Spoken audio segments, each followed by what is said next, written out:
And then what we saw at Social Security is they're just stamping this Freedom 250, this private business on people's Social Security cards. On the line with us, our buddy Alex Lawson, the executive director of SocialSecurityWorks.org and StrengthenSocialSecurity.org and SocialSecurityWorks.org over on Blue Sky and all that kind of stuff. And also, Alex, thanks so much for the wonderful job you did filling in for me while Louise and I took a week or so off. Really appreciate it and got so much great feedback. So it's great to have you back on the program. You wrote a piece about how Trump found a way to hijack Social Security for his own political and financial gain. Say what?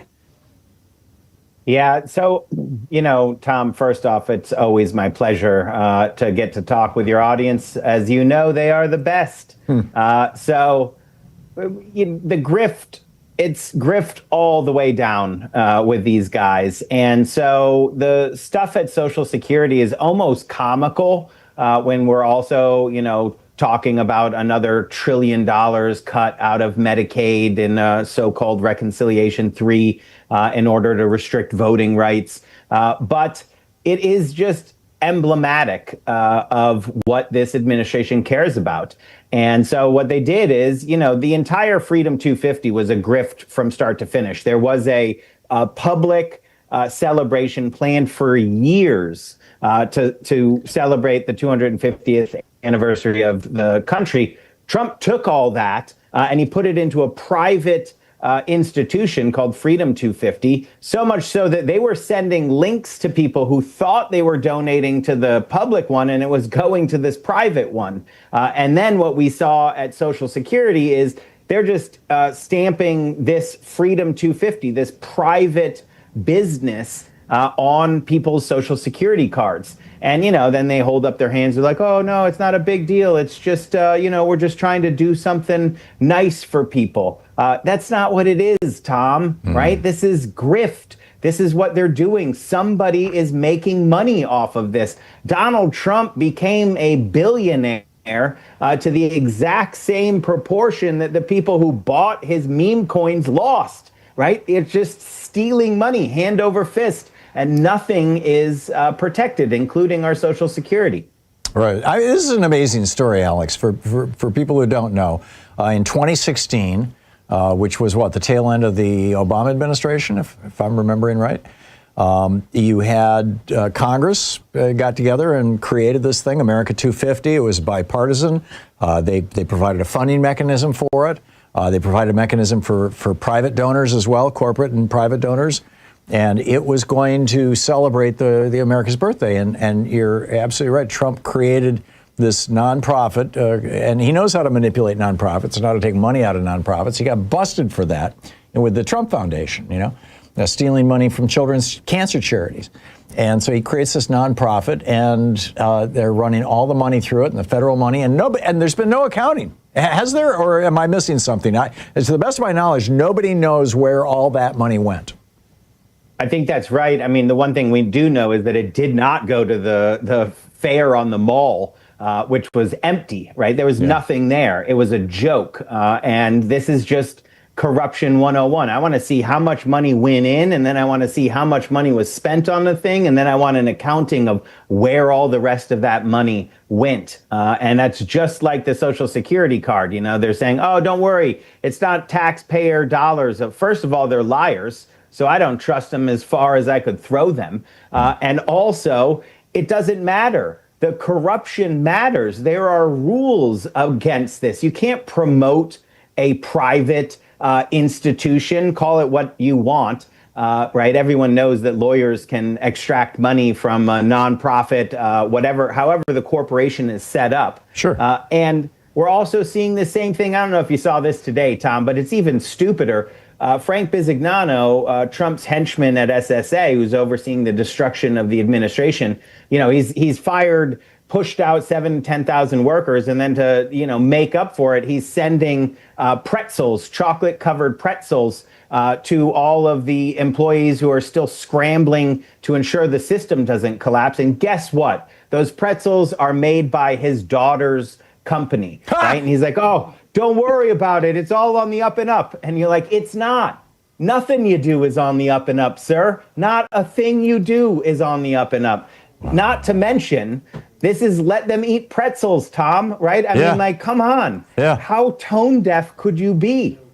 That's incredible. I missed it's his daughter's pretzel. I saw that headline a couple days ago, that the head of the Social Security Administration is sending pretzels out to his employees. And I was like, I wonder what that's all about. Now it makes sense.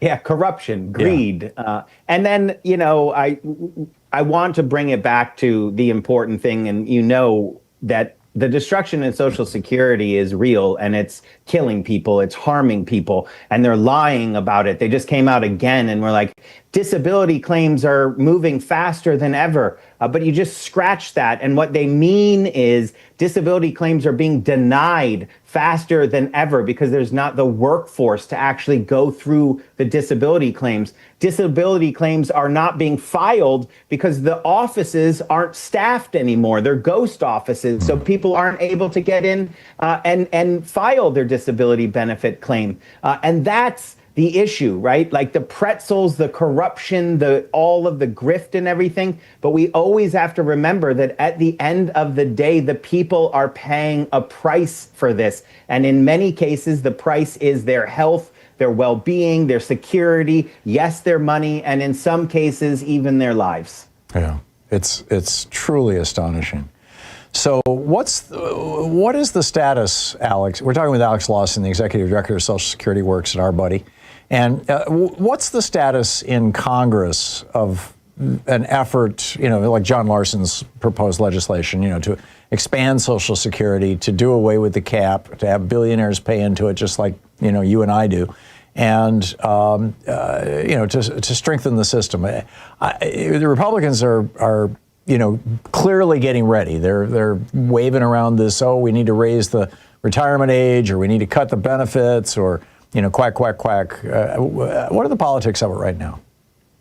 Yeah, I mean, the game's afoot, Thom, and, it seems like, 2032 is, it's not a long way away. It's in the next presidency. Yeah. And 2032 is what they call the action forcing event, when the baby boomers have pre-funded their retirement into a trust fund. It's working just like it should, except the billionaires aren't paying in, so it's emptying faster than it should.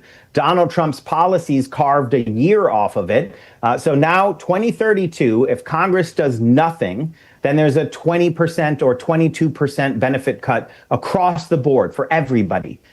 Or we can just have billionaires and the ultra wealthy pay the same rate as the rest of us prevent the cut, and expand benefits for everyone. But that choice is coming up soon. Senators who are elected this cycle will be in office when that choice is made, and the choice will have to be made. So I'm rather bullish, Thom. I'm rather bullish that as this becomes more and more apparent that the choice is a 22% benefit cut for everybody who did nothing wrong, right? The people who played by the rules, who paid into the system, they get almost a quarter of their benefits taken away.